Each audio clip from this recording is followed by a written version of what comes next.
Jesus, your name above every name, Jesus.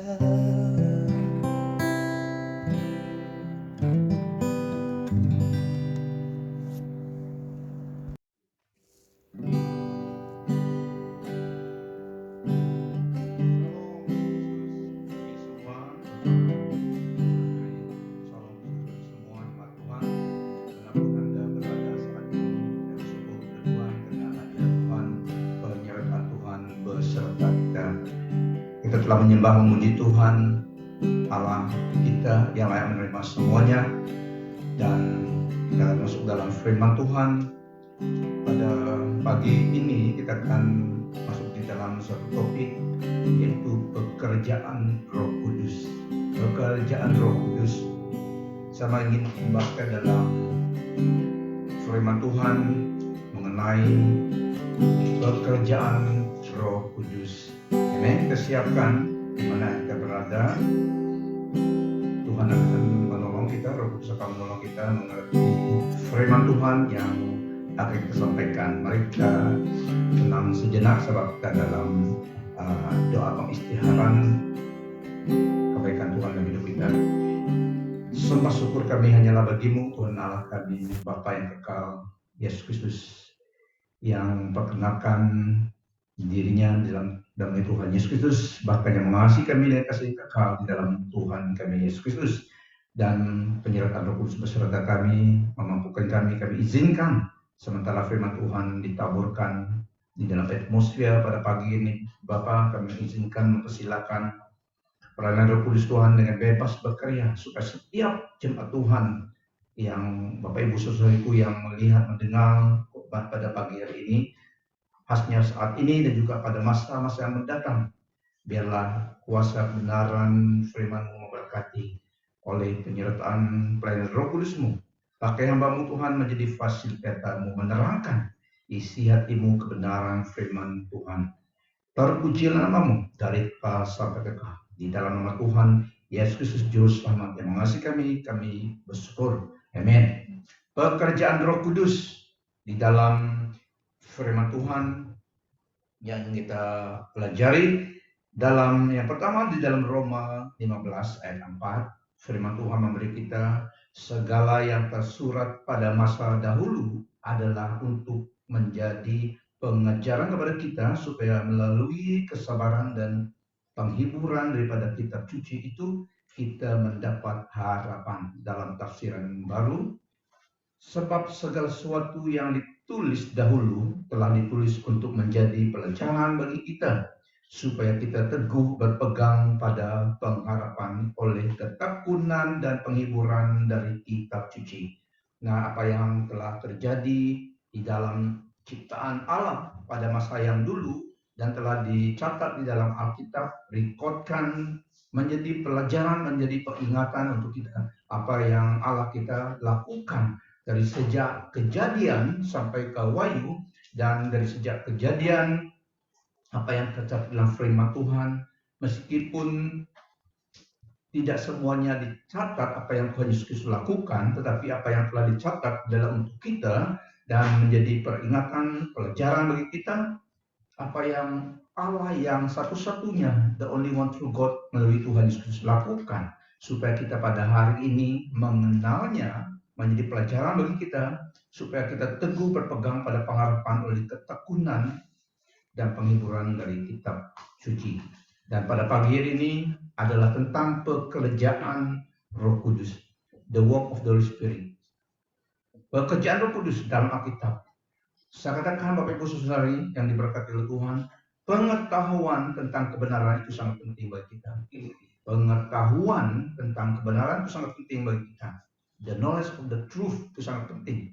Karena kalau kita tidak tahu, tidak mengenal kebenaran, pasti kita tidak tahu juga bagaimana bertindak dalam kebenaran. Jadi pengetahuan tentang kebenaran itu sangat penting bagi kita.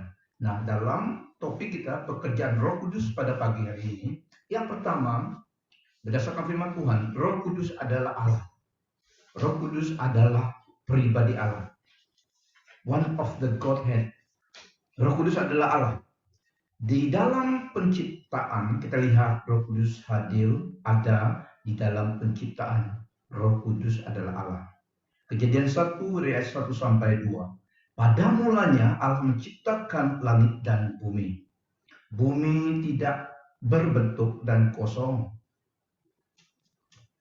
Di dalam Kejadian 1, bumi tidak berbentuk dan kosong, kegelapan menyelimuti permukaan samudera, dan Roh Allah melayang-layang di atas permukaan air.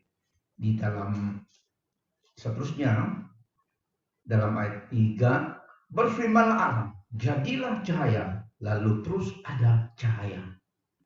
Dalam tafsiran baru, berfirmanlah Allah, jadilah terang, lalu terang itu jadi.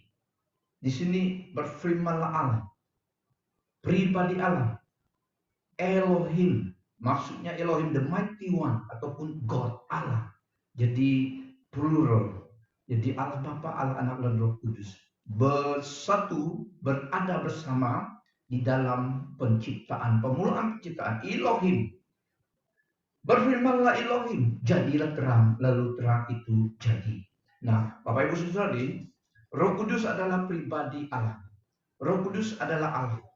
Di dalam penciptaan, dia telah bekerja bersama-sama karena dia Allah. Dan pekerjaan Roh Kudus yang seterusnya memberi kesadaran kepada dunia akan dosa, pembenaran, dan penghakiman. Pekerjaan Roh Kudus memberi kesadaran kepada dunia akan dosa, perbenaran, dan penghakiman. Akan dosa karena Yesus telah datang. Dan Yesus Kristus ada Allah yang menciptakan. Dialah kebenaran dan dialah kehidupan. Apabila seseorang tidak percaya bahwa Yesus adalah Allah, dia dikatakan di dalam dosa. Jadi Roh Kudus memberi kesadaran kepada dunia supaya mereka sadar bahwa Yesus Kristus adalah Allah, kebenaran dan kehidupan. Dan di dalam Yohanes 16 ayat 7 sampai 6, apa yang kukatakan kepadamu ini benar. Untuk kepentinganmu, baiklah aku pergi. Selagi aku tidak pergi, penolong itu tidak akan datang kepadamu. Jika aku pergi, aku akan mengutusnya kepadamu. Setelah dia datang, nanti dia akan menginsafkan dunia tentang dosa, perbenaran, dan penghakiman. Apabila Tuhan Yesus kembali ke surga, diutusnya Roh Kudus pribadi Allah yang hadir di dunia ini. Dia maha hadir. Jadi dia menginsafkan dunia tentang perbenaran dan penghakiman. Dia maha hadir. Waktu Tuhan Yesus dalam pelayanannya sebagai Allah dan manusia di dunia ini, pelayanannya dia hadir di satu tempat tidak maha hadir waktu itu. Tapi setelah dia balik ke surga, Roh Kudus datang, Roh Allah yang maha hadir. Jadi memberi kesadaran kepada dunia akan dosa, perbenaran, dan penghakiman. Peranan pekerjaan Roh Kudus, when He comes, He will convict the world of guilt in regard to sin and righteousness and judgment. Karena Yesus Kristus adalah kebenaran, ada jalan kebenaran dan kehidupan. Di dalam Dia ada jalan mengenal siapa Allah itu. Jadi apabila seseorang tidak percaya pada Yesus, dia berdosa. Dia dihakimi di bawah penghakiman karena Yesus adalah kebenaran. Dia adalah kebenaran, dia adalah jalan kebenaran dan kehidupan. So Roh Kudus yang datang menginsafkan, memberi conviction kepada dunia tentang kebenaran itu, yaitu Yesus Kristus adalah kebenaran. Yang seterusnya, pekerjaan Roh Kudus dalam kehidupan orang percaya. Dalam kehidupan orang percaya, Roh Kudus bersaksi. Roh Kudus bersaksi tentang hubungan kita dengan Allah. The Holy Spirit testify of our relationship with God. Di dalam Roma 8 ayat 16, Roh itu sendiri memberikan kesaksian dengan roh kita bahwa kita anak Allah. Untuk kita dapat mengetahui kita adalah anak Allah, harus ada Roh Kudus bersaksi dengan roh kita supaya menyadarkan kita, bersaksi dengan bear witness in our spirit Dan kita tahu beyond a shadow of doubt, kita adalah anak-anak Allah. So, Roh Kudus dalam kehidupan orang percaya memberi kesaksian, bear witness hubungan kita dengan Allah. Kita adalah anak-anak Allah. Roh itu bersaksi bersama-sama dengan roh kita bahwa kita adalah anak-anak Allah. Nah, dalam kehidupan orang percaya dan seterusnya, pekerjaan Roh Kudus menguduskan, sanctified believers, menguduskan kita. Setiap hari kita perlu sanctification, dan pekerjaan Roh Kudus dalam kehidupan orang percaya adalah menguduskan, sanctify kita. Melalui kuasa Roh Kudus, orang percaya diselamatkan, dipenuhi dengan hadirat Allah, dimeteraikan dan dikuduskan, sanctify, dan juga memampukan orang percaya ingat akan ajaran Tuhan. Sanctify kita, menguduskan orang percaya.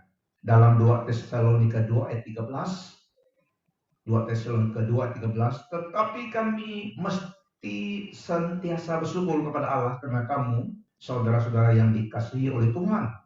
Karena dari mulanya Allah telah memilih kamu untuk diselamatkan melalui penyucian dengan Roh Kudus dan kepercayaan terhadap apa yang benar. Di dalam 1 Petrus 1 ayat 2, yaitu orang-orang yang dipilih sesuai dengan rencana Allah Bapa kita yang dikuduskan oleh Roh, supaya taat kepada Yesus Kristus dan menerima percikan darahnya. Kiranya kasih karunia damai sejahtera makin melimpah atas kamu. Jadi pekerjaan Roh Kudus menguduskan orang percaya. Dia yang menguduskan kita kudus di depan Tuhan. Seterusnya, pekerjaannya mengajar dan memampukan kita mengingati apa yang Tuhan Yesus Kristus telah ajarkan. Bring to our remembrance. Dia yang memampukan kita semuanya apa yang Tuhan Yesus Kristus ajarkan, tinggalkan dan ajarkan, mulai daripada disciples dan juga pada kita, dan semua dalam firman Allah adalah diilhamkan oleh Allah. Jadi Roh Kudus pekerjaannya mengajar kita semua yang telah tercatat, tertulis dalam Alkitab. Dia yang mampu kita mengajar kita dan mampu kita mengingati ajaran kebenaran itu dan ajaran Kristus. Dalam Yohanes 14 ayat 26, AWB. Namun demikian penolong, yaitu Roh Kudus yang akan diutus Allah dalam namaku, akan mengajarmu segala-galanya dan mengingatkanmu tentang apa yang telah kukatakan kepadamu. Yesus berkata kepada disciples-nya pada masa itu, karena mereka tidak mampu mengingati apa yang telah diucapkan oleh Tuhan Yesus pada masa itu.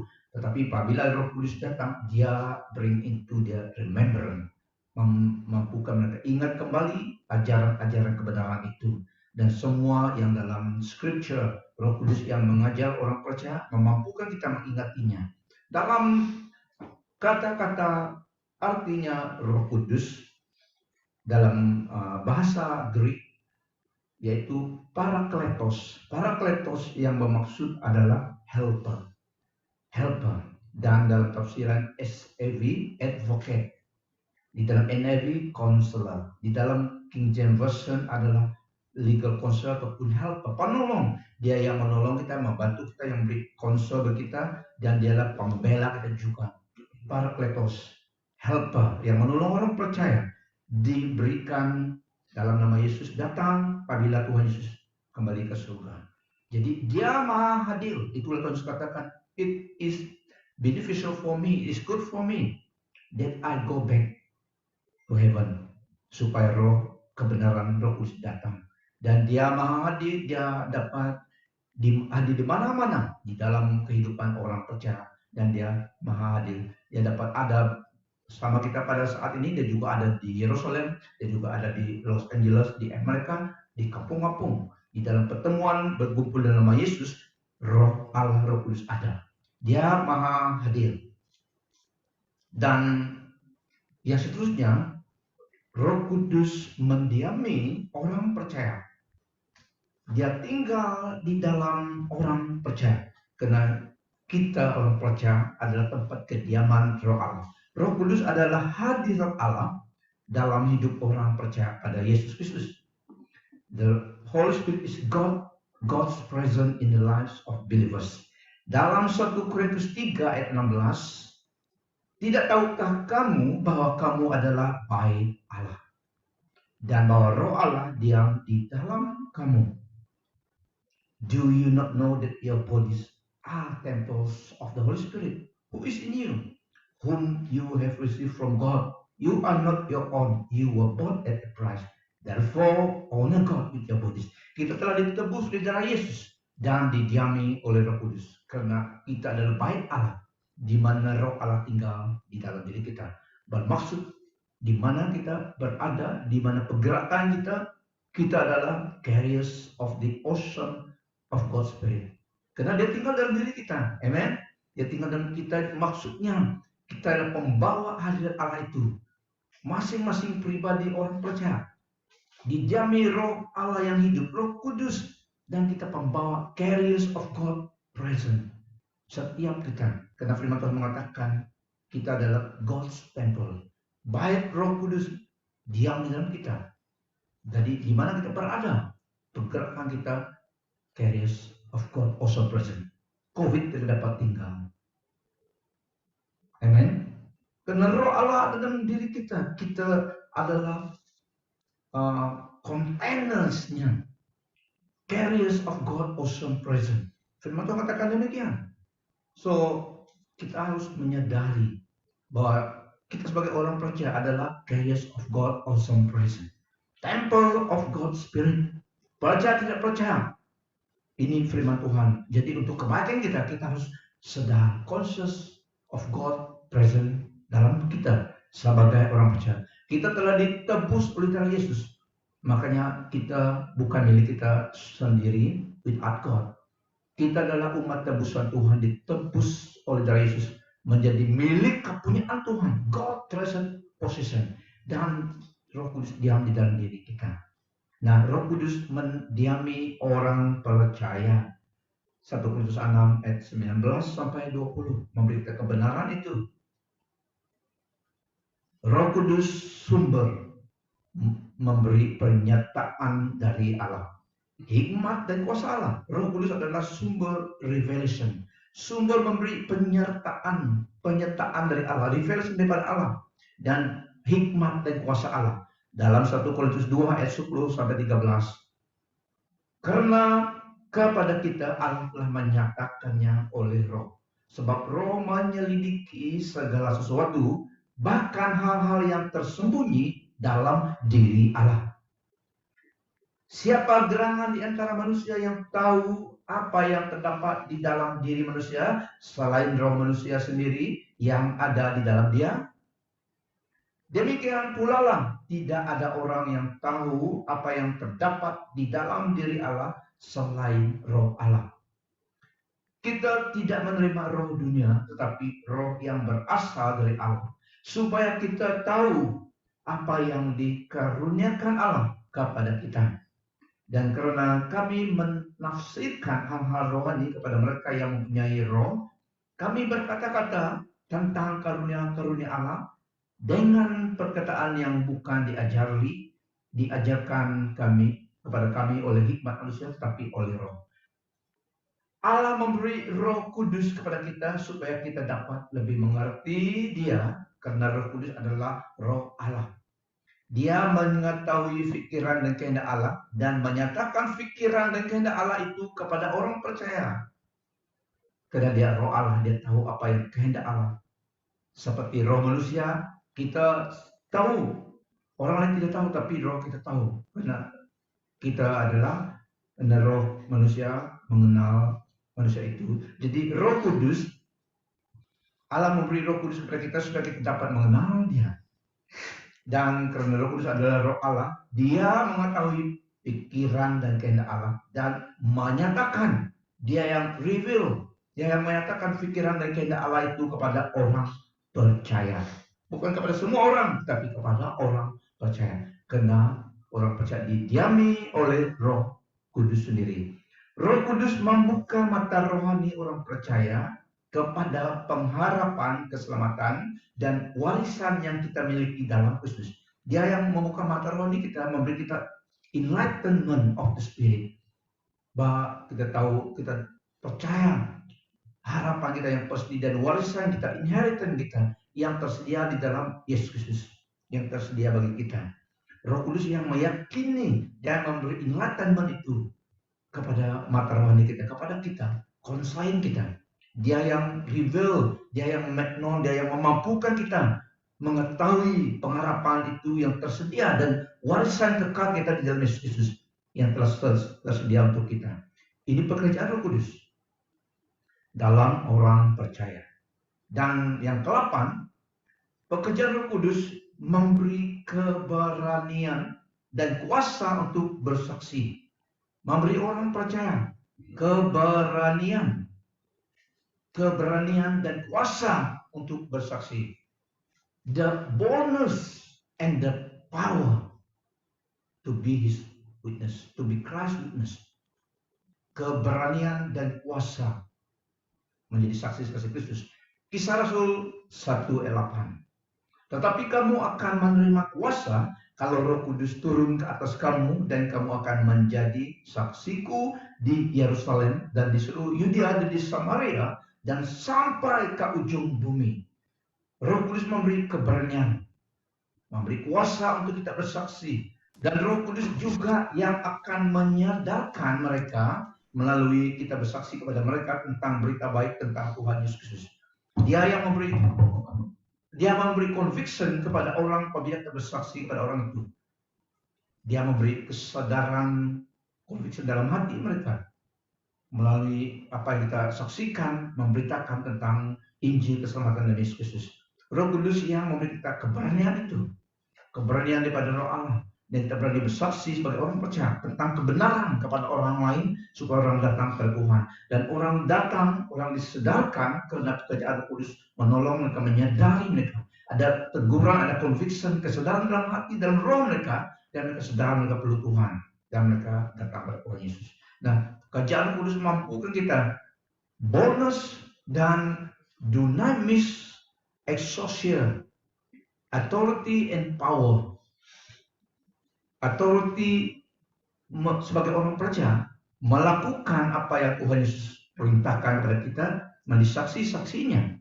Nah, dunamis adalah kuasa menyempurnakan, implement apa yang Tuhan Yesus katakan.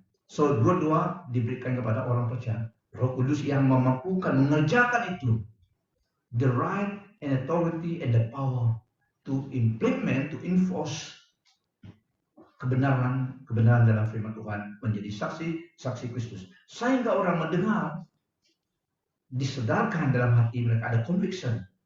Dan supaya pekerjaan ajaib yang Tuhan telah percayakan kepada orang percaya diimplementkan karena pekerjaan Roh Kudus. Bukan orang itu, tapi pekerjaan Roh Kudus melalui kita sebagai channelnya. Keberanian dan kemampuan melakukan pekerjaan bersaksi dan pernyataan daripada Tuhan. Confirm message yang kita sampaikan itu. Nah, ini pekerjaan Roh Kudus. Memberi keberanian dan kemampuan kuasa dibawa melalui kita sebagai channel Tuhan. Nah, yang ke-9, Roh Kudus membimbing orang percaya kepada kebenaran dan memberi pengetahuan apa yang akan datang. The Holy Spirit is called the Spirit of Truth. Yohanes 16:13, because He guides believers into all truth. Dia yang membimbing kita kepada kebenaran dan memberi pengetahuan, memberi insight, knowledge akan apa yang akan datang. Yohanes 16:13-15 KJV. Tetapi apabila Dia, yaitu Roh kebenaran datang, Dia akan membimbingmu ke arah segala kebenaran. Roh itu tidak akan menyatakan sesuatu menurut kehendaknya sendiri.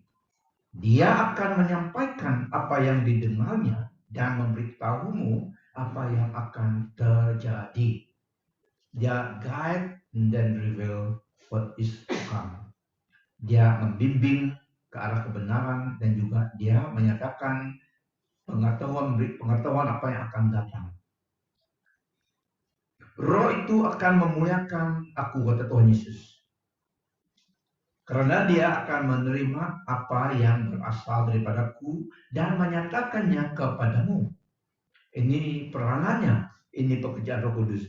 Segala milik Bapa, segala milik Bapakku, milikku juga, kata Tuhan Yesus. Maka itulah kukatakan bahwa Roh Kudus akan menerima apa yang berasal daripadaku dan menyatakannya kepadamu. Nah, pekerjaan Roh Kudus membimbing kita kepada kebenaran itu dan memberi pengetahuan apa yang akan datang. Mampukan orang percaya ingat apa yang Tuhan Yesus telah ajarkan. Dan segala scriptures juga Roh Kudus yang memampukan dan membimbing kita kepada pengetahuan yang akan datang juga. Yang ke-10, Roh Kudus memberi karunia rohani kepada orang percaya. Dialah memberi karunia rohani. The Father's gift is the Lord Jesus Christ. Karunia pemberian Allah Bapa adalah Tuhan Yesus Kristus. Pemberian Tuhan Yesus adalah to the church adalah apostle, prophet, pastors, evangelist, teachers.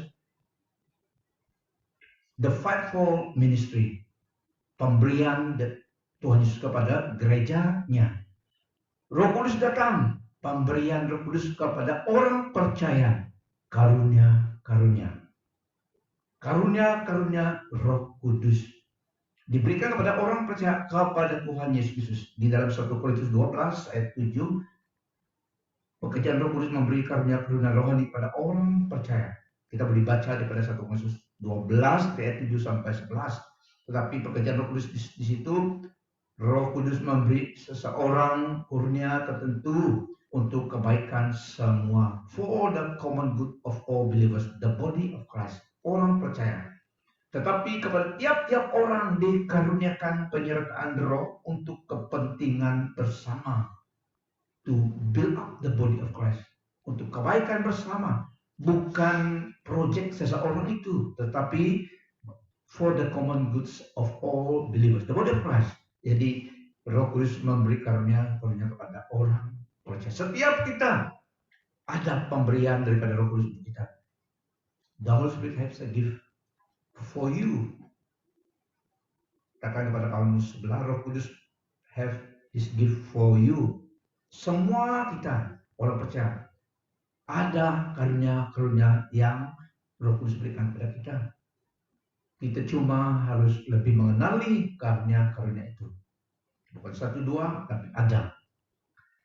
Tidak ada satu. Amen. Semua kita karena kita milik Yesus Kristus, kita ditebus oleh darah Yesus, dan Roh Kudus mendiami kita dan Dia memberi kita gift-nya. Yang ke-11, Roh Kudus adalah meterai Allah, the seal of God, to seal those who belong to Jesus Christ, the redeemed child of God. Kita dimeteraikan, ditandai oleh Roh Kudus. Roh Kudus adalah meterai Allah, the seal of God dalam kehidupan orang percaya kepada Tuhan Yesus Kristus. Waktu dunia purba, the ancient world. Dalam dunia purba, the ancient world, a seal was a legal signature, attesting ownership and validating what was sealed. So harus ada sealnya, tandanya. Raja-raja dulu dimeteraikan surat ataupun milik punya mereka dengan seal. Seperti surat itu, if the king seal, sign surat itu harus ditekankan cincinnya, tanda di situ. Ini dunia purba. Ada wax di situ, ditekankan cincin itu dan cop kepada surat itu. Jadi itu adalah meterainya raja. Jadi Roh Kudus adalah meterai Allah pada kita, attesting ownership and validating what was sealed. Menjadi milik Allah. So Roh Kuduslah yang meteraikan kita, yang adalah meterai Allah atas hidup orang percaya. Seperti dunia purba, mereka guna seal, legal signature, attesting, itu milik mereka, ownership. So the Holy Spirit is our mark of adoption as God's children. Yesus Kristus, Jesus sent the Holy Spirit to His followers so that they could be confident of their salvation. Just as you might make a deposit or a down payment on a new car, Activa, Honda, Hilux, Lexus, Hammer, dan yang lain juga. Just as you make a deposit or a down payment on a new car to make sure the salesperson doesn't sell it to anyone else. The Holy Spirit is a deposit in our lives, confirming the validity of Christ's message and that we belong to Jesus Christ. So kita dimeteraikan oleh Roh Kudus, meterai Allah dalam hidup orang percaya. Amen. Dimeteraikan, ditandai. Sama maksudnya, ditandai, dimeteraikan oleh Roh Kudus. Efesus 1 ayat 13 ayat 14 berkata, everything. Kamu juga dalam Kristus setelah mendengar kata kebenaran, yaitu Injil tentang penyelamatanmu, dan dalamnya setelah mempercayainya, kamu telah dimeterai dengan Roh Kudus yang dijanjikannya, yang menjadi jaminan bagi warisan kita, sehingga penebusan orang yang dimiliki Allah. Segala puji bagi kemuliaannya. Nah, Efesus 1, 13-14 menerangkan orang percaya dimeteraikan dengan Roh Kudus. Yang ke-12, Roh Kudus menolong orang percaya dalam berdoa syafaat. Roh Kudus menolong kita, orang percaya dalam doa syafaat. Dalam doa kita, in our weaknesses, He help us. Dia menolong kita dalam berdoa dengan keluhan rintihan. Berdoa syafaat. Help a Christian witness and intercede for them. Dia menolong kita berdoa syafaat. Kita tidak tahu kata-kata apa yang kita ucapkan, tapi dengan keluhan-keluhan atau rintihan, dia berdoa melalui kita. Itu caranya Roh Kudus berdoa untuk kita. With groaning. Dan we all have times when we feel weak and don't know what to do. The Holy Spirit helps us line up with God's will during those time of interceding for us. Roma 8 ayat 26-27. Demikian jugalah Roh menolong kita dalam kelemahan kita. Kita tidak tahu apa yang patut kita doakan, tetapi Roh itu sendiri berdoa syafaat untuk kita dengan rintihan yang tidak dapat disampaikan melalui kata-kata. Groaning, tidak ada kata-kata, tapi groaning itulah kata-kata Roh Kudus gunakan. Groaning itu cara dia berdoa syafaat untuk kita. Kitalah yang groaning, dia groaning melalui kita, berdoa melalui kita, berdoa syafaat melalui kita. Kita groaning, rintihan dalam hati kita. Tidak ada kata-kata dapat kita ucapkan, tapi dengan groaning itu. So this is one of the ways the Holy Spirit pray for us, assist us in our weakness. We don't know what word to speak, tapi dengan groaning. Selain daripada speaking in tongues, tapi ini adalah groaning. Tidak ada kata-kata keluar. Ini Roh Kudus yang bersyafaat bagi kita. Dan dia yang menyorok hati kita tahu. Karena the Spirit of God pray for us. God understand what is in the mind of the Spirit. Karena dia berdoa according to the will of God. Dan dia yang menyoroti hati kita, yaitu Allah yang menyoroti hati kita, tahu akan pikiran Roh, karena Roh berdoa syafaat bagi pihak orang yang saling menurut kehendak Allah.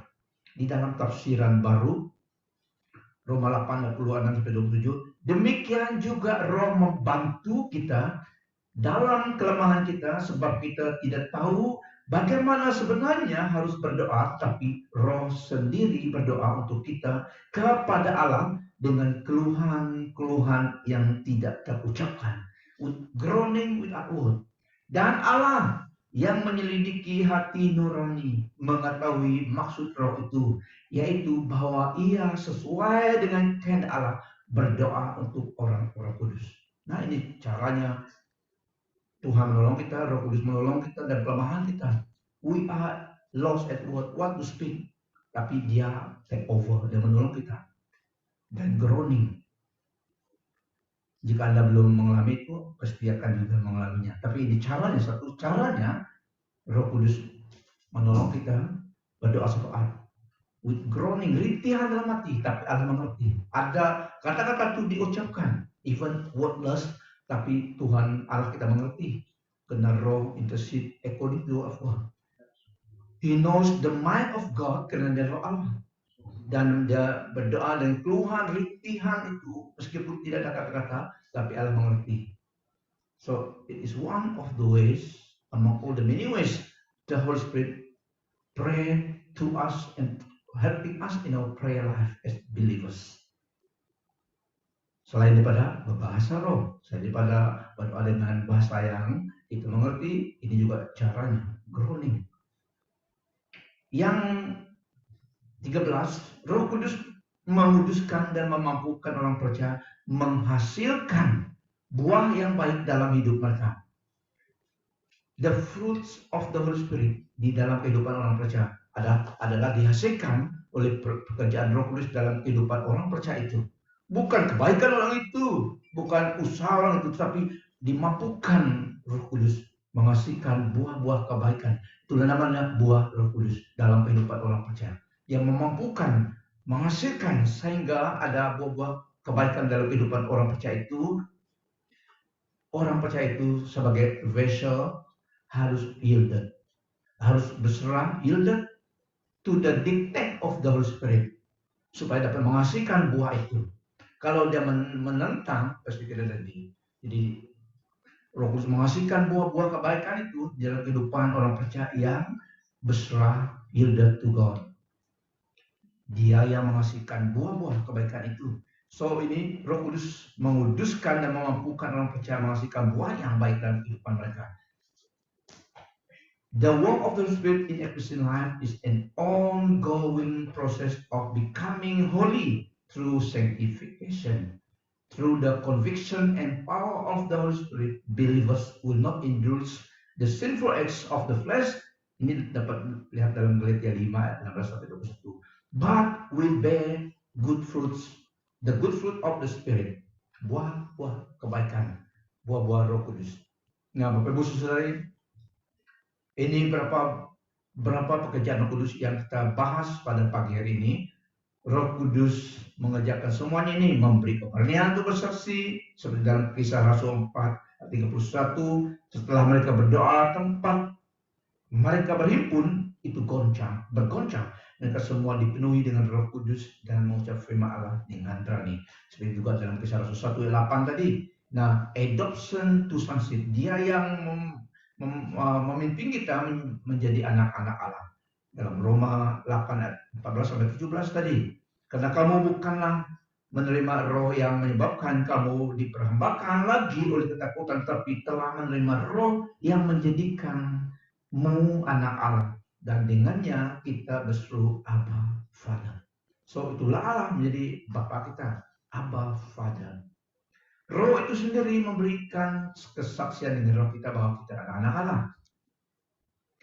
Jika kita anak, maka kita waris-waris Allah, waris bersama dengan Kristus. Jika kita benar-benar berfungsi penderitaannya, supaya dapat berfungsi kemuliaannya. Itulah kita sebagai orang percaya hidup menyenangkan hati Tuhan. Dan dalam kita hidup menyenangkan hati Tuhan, memang dunia dan keadaan yang tidak selaras dengan kehendak Tuhan itu menjadi challenges bagi hidup kita, karena kita hidup menurut kebenaran firman Tuhan. So memang ada dikatakan suffering ataupun persecution di situ. When we want to live a godly life, tentu dunia ungodly keadaan, situation in life tentu menjadi musuh kita ataupun menjadi challenges bagi kita. Tetapi Tuhan beserta kita. Jadi dalam Titus 3, saya baca untuk kita lagi, Titus 3:4-7. Tetapi Allah penyelamat kita menunjukkan belas ihsan dan kasih-Nya pada kita. Allah menyelamatkan kita bukan karena perbuatan benar yang kita lakukan, tetapi karena belas kasihan-Nya. Dia menyelamatkan kita melalui kelahiran semula dan melalui pembaharuan yang dilakukan Roh Kudus. Allah melimpahkan Roh Kudus itu kepada kita melalui Yesus Kristus, penyelamat kita. Maka dengan kasih karunia maka dengan kasih karunia-Nya kita sudah diperbenar untuk menjadi anak waris yang mendapat hidup kekal yang kita harapkan. Titus 3:4-7. Saya ulangi dalam tafsiran baru, tetapi ketika nyata kemurahan Allah Juru Selamat kita dan kasih-Nya kepada manusia pada waktu itu, Dia telah menyelamatkan kita bukan karena perbuatan baik yang telah kita lakukan, tetapi karena rahmat-Nya oleh pemandian kelahiran kembali dan oleh pembaharuan yang dikerjakan oleh Roh Kudus yang sudah dilimpahkannya kepada kita oleh Yesus Kristus Juru Selamat kita, supaya kita sebagai orang yang dibenarkan oleh kasih karunia-Nya berhak menerima hidup yang kekal sesuai dengan pengharapan kita. Nah, di pekerjaan Roh Kudus dalam hidup kita, dalam dunia ini, dan setiap orang yang ditebus oleh darah Yesus menerima pekerjaan Roh Kudus ini dalam hidupnya. Nah, seterusnya saya ingin refresh kita kembali berapa poin dalam pekerjaan Roh Kudus ini. Pertama, saya ingin refresh kembali pentingnya pengetahuan tentang kebenaran. Pengetahuan tentang pekerjaan Roh Kudus, kebenaran ini penting bagi kita yang percaya. Karena pengetahuan itu is power. Kita harus tahu kebenaran itu. Kita semua dimeteraikan dengan Roh Kudus, menandai bahwa kita milik Allah dalam Yesus Kristus, penebus dan juru selamat kita, ditandai, dimeterai oleh Roh Kudus. Nah, seterusnya Roh Kudus yang memampukan kita ingat ajaran-ajaran Kristus. Dia yang memampukan, bring it to our remembrance, kata firman Tuhan. Roh Kudus memampukan kita hidup menyenangkan Tuhan. Penyerahan hidup kita kepada kehendak Allah itu penting. So, Roh Kudus yang memampukan kita menyenangkan Tuhan, bukan usaha manusia, tetapi pekerjaan Roh Kudus dalam hidup seseorang percaya itu. Hidup yang yielded unto God. Penyerahan hidup kita kepada kehendak Allah itu penting. Roh Kudus memampukan kita menjadi saksi-saksi Kristus. Dengan kuasa Allah memberi conviction dalam hati orang waktu kita bersaksi. Tidak ada hikmat kepandaian manusia ataupun kata-kata yang hikmat tidak cukup untuk convince seseorang itu sehingga dapat tobat. Tapi pekerjaan Roh Kudus yang convict mereka apabila kita memberitakan kebenaran firman Tuhan. So it is not by the persuasions of men semata-mata, tetapi Roh Kudus yang menggunakan kita, perkataan kita, waktu kita sharing firman Tuhan itu kepada orang, mereka disedarkan, convict dalam hati mereka, dan mereka bertobat, datang kepada Tuhan, ataupun mereka dapat dorong kekuatan melalui sharing kita. So itu pekerjaan Roh Kudus. Dan Roh Kudus yang memampukan kita menghasilkan buah-buah kebaikan dalam hidup kita apabila kita berserah mengikuti kehendak Allah. God is looking not for a perfect vessel, perfect human being, karena tidak ada yang sempurna. But God is always looking for a yielded vessel, a yielded heart, yielded to God, supaya dapat menghasilkan buah-buah kebaikan dalam hidup kita sebagai orang percaya. Nah, ini yang Roh Kudus lakukan. Roh Kudus menguduskan hidup kita sampai Tuhan datang dalam hidup kita. Kita perlu kekudusan, the work of the Holy Spirit to sanctify our life on a daily basis. Menyucikan hidup kita seperti kotoran yang ada, membersihkan kita. Seperti dalam rumah kita juga membersihkannya supaya kotoran debu-debu di udara yang tidak diingini tidak melekat, tidak tinggal. So, Roh Kudus menguduskan kita hari lepas hari. Sampai Tuhan datang, kita perlu consecration, the work of consecration, sanctification, work of the Holy Spirit in our life as believers. Kita perlu itu, makanya kita datang kepada Tuhan menerima pengudusan itu, sanctification itu pekerjaan Roh Kudus dalam kehidupan orang percaya pada Yesus Kristus.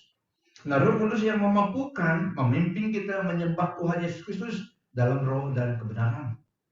Karena Allah adalah roh, dan untuk menyembah Dia dalam roh dan kebenaran, Roh Kudus memimpin, memampukan kita dapat menyembah, menyenangkan Tuhan, menyembah Yesus, menyembah Allah dalam roh dan kebenaran, karena dimampukan oleh Roh Kudus. Karena Dia tinggal di dalam diri kita. Amen. Sebagai bait Roh Kudus diam di dalam diri kita. Temple of God, Spirit. So Dia mampu kita, vessel ini, memuliakan Dia, mengagungkan nama Yesus Kristus, menyembah Allah dalam roh dan kebenaran. Roh Kudus membimbing, memimpin, memampukan kita hidup berkenan di hadapan Allah dan memuliakan Tuhan Yesus Kristus. Saya ulangi, Roh Kudus membimbing, memimpin, memampukan kita hidup berkenan di hadapan Allah dan memuliakan Tuhan Yesus Kristus. Dia yang mampu kita melalui penyerahan kita kepadanya. Dia mampukan kita sebagai orang percaya menyenangkan hati Tuhan, memuliakan Tuhan Yesus Kristus melalui hidup kita. Dan hidup menyenangkan hati Tuhan, hidup sebagai terang dan garam dunia ini, itu adalah pekerjaan Roh Kudus, memampukan kita sebagai orang percaya. So ini beberapa pekerjaan Roh Kudus yang kita pelajari pada pagi hari ini. Ini tidak semuanya, tapi ini cukup untuk kita mengerti pekerjaan Roh Kudus dalam hidup kita, dalam dunia ini. Pengetahuan tentang pekerjaan Roh Kudus sangat penting.